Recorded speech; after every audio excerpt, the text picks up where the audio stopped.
Hey guys welcome. ये पे है part 3 Makar lorry and Makar Sankranti का व्लॉग सीरीज़ है। ये थर्ड पार्ट है। तो इसमें मैं आप लोगों के साथ में यही बता रही थी ना आपको। नेक्स्ट पिछला जो वीडियो मैंने लास्ट उस पे ख़त्म किया था कि खाना पीना खाने के बाद जब आप कोई भी ऑयली ग्रीज़ी खाना बनाते हो, ज़्यादा बल्क में खाना बनता है, तो उसमें जो गैस कुकटॉप बर्नर है और साथ के साथ प्लेटफॉर्म है वो कितना ग्रीजी हो जाता है, कितना डर्टी हो जाता है, धुआं जो उठता है अलग। देखो मैंने खिड़की भी खोल रखी है, तो उसी को ही क्लीनिंग का मैं जो मेरा अपना मेथड है मैं वही करती हूँ। किसी चीज़ की ज़रूरत नहीं पड़ती, बस आपके पास में एक रफ़ कपड़ा होना चाहिए। उस रफ़ कपड़े से पहले तो जो भी ग्रीजी है, ऑयल जो हर जगह फैला हुआ है, उसको आप वाइप कर लो। इससे क्या होगा ना कि जिससे आप जो आपका घर में जो किचन में हम लोग यूज़ करते हैं ना, टॉवेल या कोई भी आप पुराने कपड़ों का भी बना सकते हो, तो वो उससे क्या है ना, उससे वो ज़्यादा गंदा नहीं होगा। पर ये जो छोटे-छोटे कपड़े होते हैं ना, जैसे हमारे कोई भी रफ़ कपड़े होते हैं, फटे पुराने कपड़े, तो उनको आप कलेक्ट कर लो ऐसे छोटे-छोटे टुकड़ों में। तो इससे क्या होता है ना, छोटी-छोटी चीज़ें साफ़ करने में सही रहता है। ये जो छोटे मेरे तो ये बहुत काम आते हैं। मैं क्या करती हूँ, इनको इनको मैं ऐसे जो भी बहुत गंदा वाला एरिया होता है, कुछ भी ऐसा होता है ना, तो पहले मैं उसी से ही इसी इन छोटे-छोटे कपड़ों से ही पहले वाइप करती हूँ। तो मेरी मम्मी ऐसे ही करके इसमें कलेक्ट कर लेती है। आप अलग से अब टॉवल करोगे, किचन टॉवल, फिर आप अलग से एक और टॉवल करोगे उसको क्लीन करने की, तो फ़र्क पड़ता है।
तो यहाँ पे ना मैं ये बोल रही थी कि देखो कितने ग्रीज़ी हैं। वैसे तो ना हमेशा गैस जो है ना वो हमेशा ठंडी करके ही इसको टच करो, नहीं तो ना बहुत गर्म होती है ना, तो आपको ना टच कर सकते हो ना, फिर इसमें आप सफाई कर सकते हो।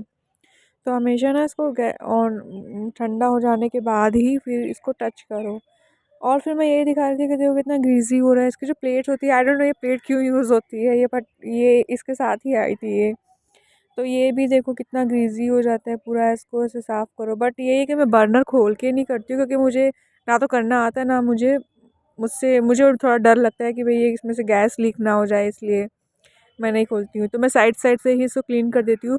तो पहले तो मैंने ऐसे रफ़ कपड़ा लेकर के इसको किया कि ऐसे जो सर्फ़ साबुन होती है ना बर्तन धोने की, तो उससे लेकर के उससे फिर मैंने उसको थोड़ा-सा ऐसे किया।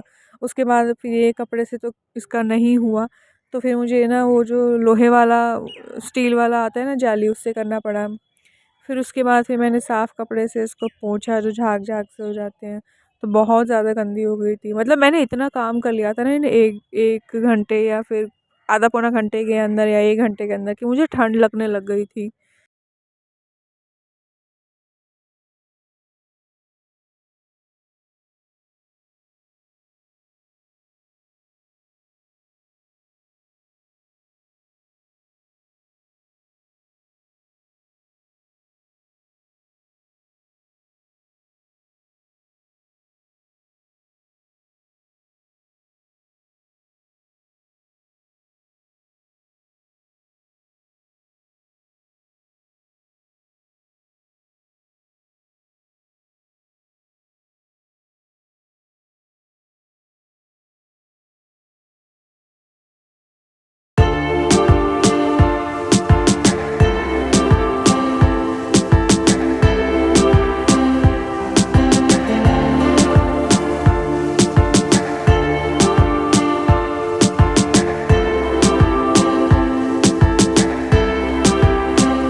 तो देखिए गाइस कितने अच्छे से क्लीन कर दिए मैंने, कितना मतलब बहुत अच्छे से क्लीन कर दिए। इसमें आप अपना चेहरा देख सकते हो।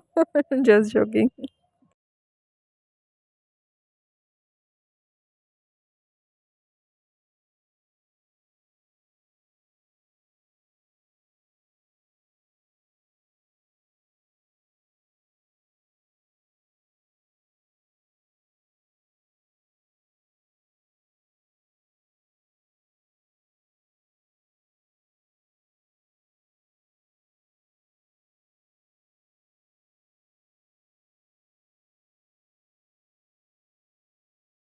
यहाँ ना मैं इनको ले जाने की कोशिश कर रही थी, एक हाथ से पकड़ने की कोशिश कर रही थी, पर डर लग रहा था कि कहीं ये टूट ना जाए, तो इसलिए। और अभी नई गैस है, तो कोशिश कर रही थी कि ऐसे ही पकड़ के ले जाऊँ एक एक करके।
आप देख सकते हैं कि मैंने मतलब किचन कब क्लीन किया है। 2:10 हो रहे हैं, इतना टाइम लग गया था। और यहाँ पे फिर वही धूप में थोड़ा बैठने के बाद मैंने शाम का रात का डिनर हो रहा है प्लान, तो चावल बनाए थे क्योंकि छोले रखे हुए थे, थोड़े गाढ़े हो गए थे छोले, तो उसमें पानी डाल के उसको थोड़ा बॉईल कर लिया था। और अब ये चावल, तो जो मेरा तो डिनर रहेगा चावल और छोले, और इन लोग के लिए पूड़ी या फिर चपाती ये लोग खाएंगे।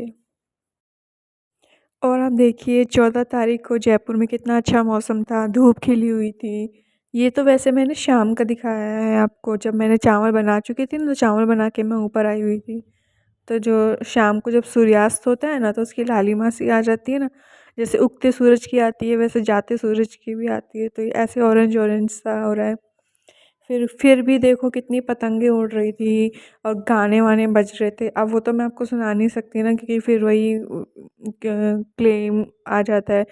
तो वो चीज़ है, बट उसमें समझ में भी नहीं आएगा, क्योंकि इधर-उधर हर घर से कुछ ना कुछ बज रहा था, तो वो आपको समझ में भी नहीं आएगा।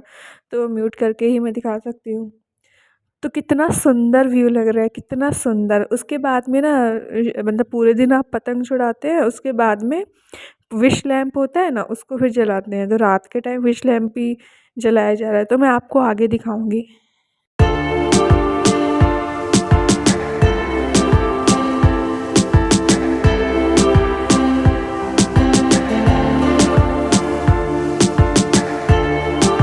ये देखिए गाइस, पटाखे, विश लैंप, रात का नज़ारा कितना सुंदर होता है। बहुत ही सुंदर लगता है पटाखों से, विश लैंप से, रंग-बिरंगी रोशनी से। तो जयपुर में तो इस तरीके से पतंग छुड़ाई जाती है। आई थिंक जयपुर, गुजरात जो यहाँ के आस-पास के एरिया है ना, वैसे। मुझे तो पतंग छुड़ानी नहीं आती। आप लोगों को आती है क्या?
तो आप देख सकते हो कि जैसे-जैसे अंधेरा बढ़ता जाता है, तो और भी ज़्यादा सुंदर लगता है फिर ऊपर का आसमान।